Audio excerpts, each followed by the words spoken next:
இந்த பூஜை பாத்திரத்தெல்லாம் பாருங்க எவ்வளோ கலர் சேஞ்ச் ஆயிருச்சுன்னு. இதை நம்ம நல்லா பளிச்சுன்னு சுத்தமாக கழுவி எடுக்க போகிறோம். அதுக்கு ஒரு ட்ரிக்கு ஒன்று பயன்படுத்த போகிறோம்.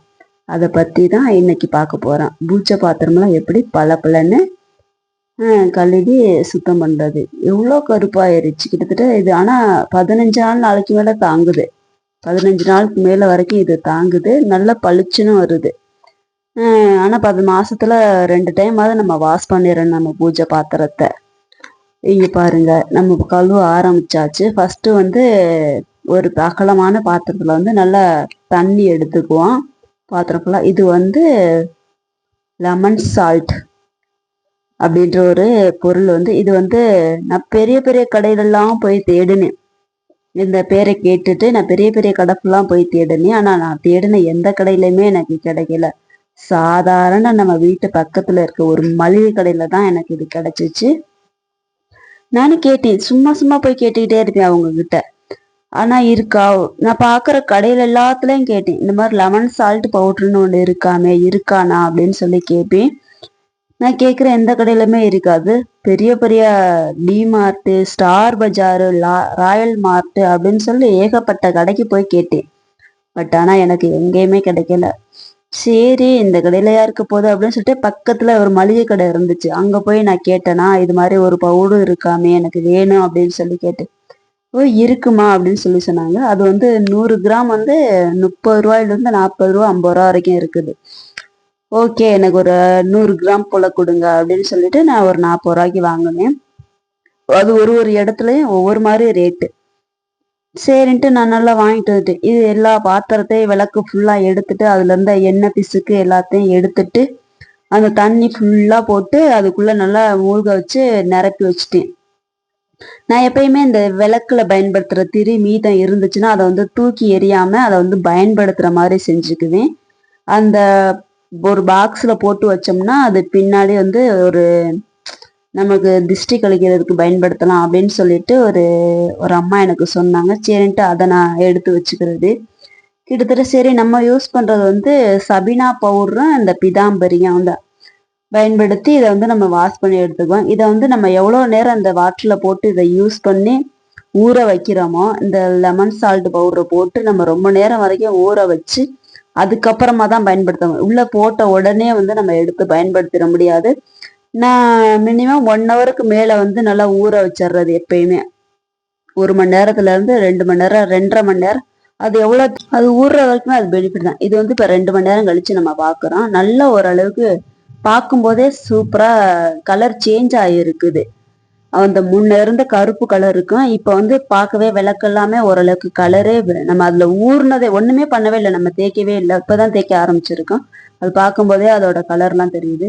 இப்ப நம்ம இதை நார்மலான நம்ம வீட்டுல சமைக்கிற அந்த பாத்திரத்தை எப்படி விளக்குவோமோ அந்த மாதிரிதான் விளக்குறேன்.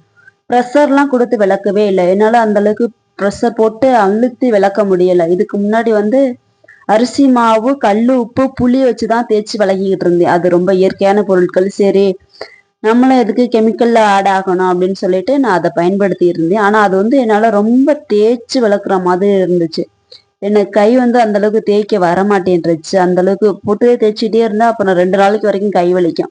கை வலிக்குதுன்னு நான் சொல்லிக்கிட்டே இருந்தேன்னா நம்ம ஆளு, நீ எதையாவது நோண்ட பிடிச்ச வேலை பார்த்துட்டு அப்புறம் நம்மளை போட்டு உசுர எடுப்ப அப்படின்னு சொல்லி அது வேற ஏதாச்சும் சொல்லுவாரு. அப்படின்ட்டு சரி வேண்டாம், நம்மளே பார்த்துக்குவோம் அப்படின்னு சொல்லிட்டு இதை நான் ரொம்ப ஜட்ஜ் பண்ணி தேடின ஒரு விஷயம்தான் இந்த லெமன் சால்ட். உண்மையிலே அழகா கிளீன் பண்ணி கொடுக்குது. இங்க பாருங்க எவ்வளவு பளிச்சுன்னு, எவ்வளவு கருப்பா இருந்த விளக்கு எவ்வளவு பளிச்சுன்னு இருக்கு பாருங்க. எல்லா பொருளையுமே நம்ம ஊற வச்சு இந்த மாதிரி விளக்கு, அப்புறம் அந்த ஊதுபத்தி ஏத்துறது, சாரி, அந்த சூடம் சாம்பிராணி காட்டுறது, இப்படி எல்லாத்தையுமே நம்ம அழகா எடுத்து விளக்கி எடுத்துக்கிட்டோம். இந்த பவுடர் சபினா பவுடரும் பிதாம்பரி பவுடர் ரெண்டையும் வாட்டர் வச்சு நல்லா குழப்பி வச்சுக்கிட்டேன். எனக்கு அதை பவுடரா தொட்டு அது இங்கே தேய்க்கும் போது நல்லா தெரியல. அதனால சரின்ட்டு ஃபர்ஸ்ட் அது மாதிரிதான் தேய்ச்சி விளக்கிட்டு இருந்தேன். அது எனக்கு நல்லா தெரியல. அதுல சரி கொஞ்சம் ஏதாச்சும் தண்ணி விட்டு கொஞ்சம் குழப்பி வச்சுக்கிட்டோம்னா கொஞ்சம் டக்கு டக்குன்னு தொட்டு வர்றதுக்கு நல்லா இருக்கும். அதே மாதிரி இந்த நார் எனக்கு தேய்க்கிறதுக்கு ரொம்ப இஷ்டமா இருக்கும். அந்த டஸ்ட் அந்த முக்கா இருக்கிறதெல்லாம் இடையில எங்கேயாவது சந்து பொந்து இருந்துச்சுன்னா அந்த இடத்த எல்லாம் கூட நல்லா கிளீன் பண்ணோம். இன்னும் அந்த காமாட்சி அம்மன் விளக்குலாம் காமாட்சி அம்மன் சிலைகளை நடுவுல இடையில இடையில குட்டி குட்டி சந்தெல்லாம் இருக்கும்ல, அந்த சந்துக்குள்ள மட்டும் இது உள்ள நுழைஞ்சு அந்த அளவுக்கு கழுவ முடியல. அந்த இடத்துக்கு மட்டும் நம்ம வேணா நம்ம பல்லு விளக்குற ப்ரெஷ் இருக்குல்ல, அது வந்து புது ப்ரெஷ்ஷா பயன்படுத்தணும். இந்த மாதிரி நம்ம பயன்படுத்தின ப்ரெஷ்ஷை வந்து பூஜை பாத்திரத்துக்கு பயன்படுத்தக்கூடாது. புதுசா ப்ரெஷ் இருந்துச்சுன்னா அதை வந்து அந்த இடத்துக்கு இல்லைன்னா அந்த இடத்துக்குள்ளெல்லாம் நம்ம பயன்படுத்தி கழுவுனோம்னா நல்லா அந்த காமாட்சி அம்மனோட சிலையெல்லாம் வந்து கொஞ்சம் இதே மாதிரி இந்த மாதிரி ஸ்க்ரப் வச்சே தேய்ச்சிட்டே இருந்தோம்னா அந்த அந்த அம்மனோட சிலை வந்து கொஞ்சம் கொஞ்சமா சேம் இல்லாம அது மட்டமா ஆகி போயிடும். அந்த விளக்கோட ஸ்டேஜ் வந்து அந்த மாதிரி ஆகாம இருக்கிறதுக்காக நம்ம ப்ரெஷ் வச்சு வேணா இது பண்ணிக்கலாம். அது நல்லாவே பளிச்சுன்னு ஆகும். இந்த இடத்துல விளக்கும் போது தான் ரொம்ப கஷ்டமா இருக்கு. அந்த கைப்பிடி எல்லாம் இது பண்ணும்போது அந்த சந்தனம் குங்குமம் கொட்டி வச்சிருக்கிறதுக்கு உள்ள இது பண்ணும்போது அதை பிடிச்சி கைய கிழிச்சு கிழிச்சு விட்டுறது. அதனால ரொம்ப பொறுமையா தேய்ச்சு அதை கழுவுங்க. ஆனா முதல்ல எவ்வளவு பிளாக்கா இருந்துச்சு, இப்ப பாருங்க எவ்வளவு கலரு சூப்பரா இருக்குன்னு. நம்ம கிட்ட இருக்கிற பூஜை பாத்திரம் எல்லாத்தையும் வந்து நம்ம இந்த மாதிரி தேய்ச்சு நல்லா கிளீன் பண்ணி எடுத்துக்குவோம் ஃபர்ஸ்ட். இதுலலாம் ரொம்ப அழுக்கு இருந்துச்சு. இந்த தட்டுல எல்லாம் உள்ள அந்த ஓம் இது போட்டிருக்கும்ல, இந்த சிவனோட சிம்பிள் 3 போட்டு அதுல ஒரு பெண்டு மாதிரி ஆக்கி வளைவு, அதுல எல்லாம் அவ்வளோ அழுக்கு இருந்துச்சு. பாருங்க நம்ம ஊற வச்சு அது எடுக்கும் போதே பார்க்கறதுக்கு பளிச்சுன்னு ஆயிருச்சு. இது வந்து கொஞ்சம் புது தட்டு தான், இப்பதான் ரீசெண்டா வாங்கினது தான். இதுல வந்து அந்த அளவுக்கு கருப்பு பிடிச்சிருக்க வாய்ப்பு இல்லை. ஆனா அதெல்லாம் முன்னவே வாங்கியிருந்த பிளேட்ஸ், அதனால அதுலலாம் அழுக்கு கொஞ்சம் ஜாஸ்தியாவே இருக்கும். நம்ம கிட்ட இருந்த மொத்த எல்லாத்தையுமே நம்ம விளக்கியாச்சு. பூஜை பாத்திரம் வெங்கல பாத்திரம் மொத்தமும் நம்ம கழுவி எடுத்துட்டோம். அந்த இதுக்குள்ள வந்து நம்ம கொஞ்சம் இந்த பயன்படுத்துற சிட்டிகள் இதெல்லாம் வந்து கார்த்திகை சிட்டி எல்லாம் கொஞ்சம் நேரம் ஊற வச்சோம்னா, நமக்கு கார்த்திகை சிட்டி எல்லாம் வந்து எப்பயுமே கொஞ்சம் நேரம் ஊற வச்சுதான் இது பண்ணணும். எடுத்த உடனே கழுவிடக்கூடாது. அது கிட்டத்தட்ட 5-6 மணி நேரத்துக்கு மேல உள்ள கிடந்துச்சுன்னா உன்னோட அந்த மண் சட்டி எல்லாம் நல்லா இறுகி நமக்கு ஆயில் வெளியில லீக் ஆகாம இருக்கும். கீழே பிளேட்ஸ் வச்சுக்கலாம், பிளேட்ஸ் வச்சிருந்தாலும் ஆயில் லீக் ஆகாம இடம் டேமேஜ் ஆகாம இருக்கும். இப்போ வந்து நம்ம எல்லா பூஜை பாத்திரத்தையும் வெங்கல பாத்திரம் மொத்தமும் கழுவி எடுத்துட்டோம். கழுவி எடுத்துட்டு இப்ப இந்த சொம்பெல்லாம் பாத்தீங்களா எவ்வளவு அழுக்கா இருந்துச்சு கருப்பா, இப்ப பாருங்க எவ்வளவு பளிச்சுன்னு சூப்பரா இருக்குன்னு. இப்ப வந்து இந்த பாத்திரத்துல வந்து இது அப்படியே வந்து நம்ம வச்சிடக்கூடாது. எப்பயுமே பூஜை பாத்திரத்தை வந்து கழுவுனபடியே அப்படியே அந்த உப்பு தண்ணியில நம்ம கழுவி இருப்போம்ல, அந்த தண்ணியோட அப்படியே வச்சிடாம அது வந்து நம்ம குடிக்கிற தண்ணியை பயன்படுத்தி மறுபடியும் அதை வந்து ஒரு கழுவணும். இப்ப வந்து நம்ம பூஜை பாத்திரம் வந்து நார்மல் வாட்டர் குடிக்கிற தண்ணி வச்சு கழுவ போறேன். அந்த தண்ணியில வந்து கொஞ்சம் ஒரு மூடி போல பன்னீர் விட்டு நம்ம அதை அலசி எடுத்து நல்லா தொடச்சு காய வச்சு வைக்கும்போது அந்த பாத்திரத்துக்கு வந்து கொஞ்சம் நறுமணமும் இருக்கும். எப்பயுமே பூஜை பாத்திரம் வந்து நல்ல வாசனையா இருக்கணும் அப்படிங்கறதுக்காக இதை வந்து நான் பயன்படுத்திக்கிட்டேன். அந்த பன்னீரை ஆட் பண்ணி நம்ம பண்ணும்போது அது நல்லாவே பளிச்சுன்னு இருக்கும். அவ்வளவு சீக்கிரம் வந்து கருத்து போயிடாது. நார்மல் வாட்டர்ல இது மாதிரி ஊத்தி நம்ம நனைச்சு எடுத்து அதுக்கப்புறமா இந்த துணி வந்து நம்ம நல்ல நூல் துணி போட்டு அதை தொடச்சு வைக்கணும். இந்த துணி நான் இது பூஜைக்குனே தனியா வாங்கினேன். பூஜை பாத்திரம் துடைக்கணும் அப்படிங்கிறதுக்காகவே நான் இந்த துணியை வந்து டிமார்ட்டுக்கு லாஸ்ட் டைம் போனப்ப வந்து வாங்கிட்டு வந்தேன். இந்த துணி மட்டும் இது ஒரு டவல் மாதிரி துண்டு மாதிரி 100 ரூபாயோ 110 ரூபாயோ ஆனிச்சு. நல்லா ஆனா டக்குன்னு நம்ம போட்டு நார்மல் துண்டுல தேய்க்கிறத விட இது வந்து டக்குன்னு நீரெல்லாம் அப்சர்வ் பண்ணிடும் எல்லா பாத்திரத்துலயும். சரி நார்மலான பாத்திரமும் சரி, அதே மாதிரி இது காயறதும் வந்து சீக்கிரமே காஞ்சிரும்.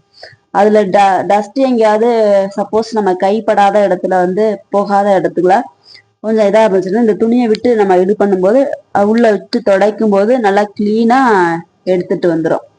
அந்த அளவுக்கு இந்த துணி வந்து ஒரு என்னோட ஃபேவரட் ஆயிருச்சு. எப்பயுமே அது பூஜை பாத்திரத்துக்கு மட்டுமே பயன்படுத்தணும் அப்படின்னு சொல்லி அதுக்காக தனியா வச்சுட்டு நம்ம எப்பயுமே பூஜை பாத்திரத்தை வந்து தொடச்சிட்டு தரையில வச்சு மட்டும் பயன்படுத்தக்கூடாது. நம்ம கால் பட்டிருக்கும்ல, அதனால அந்த கால் படுற இடத்துல வைக்காம நம்ம இந்த மாதிரி துணி விரிச்சு துணி மேல வச்சு கொஞ்ச நேரம் காய வச்சோம்னா அது நல்லா நல்லா காஞ்சதுக்கு அப்புறமா எடுத்து வச்சுக்கலாம். வெயில்ல ஒரு அரை மணி நேரம் போல நல்ல சுருக்குன்னு வெயில் அடிக்கிற மாதிரி இருந்து நம்ம காய வச்சு எடுத்தோம்னா சீக்கிரமே கருக்கவே கருக்காது. ரொம்ப நாள் வரைக்கும், கிட்டத்தட்ட 20 நாள் வரைக்குமே அது நல்லா இருக்கும். இந்த மாதிரி பண்ணும்போது நமக்கு பாசிட்டிவா எப்பயுமே நம்ம மைண்ட் வந்து எதையுமே நெகட்டிவா யோசிக்காம கொஞ்சம் பாசிட்டிவாவே யோசிக்கிற மாதிரி நம்ம மைண்ட் செட்டப் வந்து எப்பயுமே இருக்கும். நம்மள வந்து ஒரு பாசிட்டிவ் வைப்போட வச்சுக்கலாம். நல்லா இதுலதான் அந்த தண்ணி இன்னைக்கு எங்க பார்த்து தண்ணியும் ரொம்ப கம்மியா இருந்துச்சு குடிக்கிற தண்ணி. ஈவினிங் தான் போயிட்டு தூக்கிட்டு வரணும். ஸோ இருக்கிறத வச்சு பயன்படுத்திக்கலாம் அப்படின்னு நினைச்சிட்டு இருக்கிற தண்ணி மொத்தமுமே நான் இதுல ஊத்திட்டு இனிமே போய் எடுத்துட்டு வந்தாதான் எனக்கு குடிக்க கூட தண்ணி. இவ்வளவுதான் இருந்தது. நம்ம இந்த மாதிரி பண்ணும்போது நமக்கு உண்மையிலே சூப்பரா இருந்துச்சு. முன்ன இருந்ததுக்கும் இப்ப என்னோட மைண்ட் செட்டப் இருக்கிறதுக்கும் கூட உண்மையிலே நல்ல ஒரு அமைதியா இருக்கும். மைண்ட் வந்து எதையாவது ஒண்ணு யோசிச்சுட்டே இருந்த மைண்ட் செட்டப் வந்து இப்ப வந்து நார்மலா மாறி ஓரளவுக்கு ஃப்ரீயா நமக்குன்னு ஒரு கொள்கை இருக்கு, நம்மளும் இந்த மாதிரி எல்லாம் பண்றோம் அப்படிங்கிறது வந்து மனசுக்கு ரொம்ப சந்தோஷமா இருக்கு. இந்த மாதிரி லெமன் சால்ட் போட்டு பண்ணும்போது ஒரு விஷயத்த ரொம்ப கஷ்டப்பட்டு பண்றதை விட நம்ம இஷ்டப்பட்டு சந்தோஷமா பண்ணும்போது அதுல நம்மளோட மகிழ்ச்சி ரொம்பவே இருக்கு. இந்த மாதிரி எல்லா பாத்திரத்தையுமே நம்ம தொடச்சி எடுத்துக்கோம். இந்த இது வந்து எனக்கு சுத்திக்கிட்டே இருக்குது, அந்த சூடம் வச்சு இது பண்றது. நானும் டைட் பண்றேன் டைட் ஏறவே மாட்டேங்குது. சரி அதையும் தொடச்சிட்டு ஈவினிங் நம்ம ஆளு வந்தாரு. சரின்ட்டு நைட்டு ஈவினிங் அவர்கிட்ட கொடுத்தோமா, அவருக்கு நீட்டா எனக்கு தொடச்சி கொடுத்துட்டாரு. அந்த ஸ்க்ரூ டிரைவ் சின்னதா ஒண்ணு இருந்துச்சு, அதை வச்சு நானும் மாட்டி மாட்டி பார்த்து என்னோட கைக்கு வந்து அந்த அளவுக்கு ஸ்ட்ராங்கா கொடுக்க முடியல. பட் அவர்கிட்ட வந்து கொடுத்தோன்னு எனக்கு ஒரு ஹெல்ப், இதை மட்டும் மாட்டி கொடுங்க, அதுக்கு சுத்திக்கிட்டே இருக்கு அப்படின்னு சொன்னேன்னா அழகா டைட்டா மாட்டி கொடுத்துட்டாரு. இப்ப வந்து அந்த மாதிரி சுத்தலை, இப்ப சூப்பரா இருக்குது. பார்த்தீங்களா, இவ்வளவுதான் நம்மள்ட்ட இருக்கிற பூஜை பாத்திரம். நம்ம சேனல்ல நிறைய பேர் பாக்குறீங்க, ஆனா சப்ஸ்கிரைபே பண்ணாம பாக்குறீங்க. சப்ஸ்கிரைப் பண்ணிருங்க ஃப்ரெண்ட்ஸ். ஓகே, பாய்.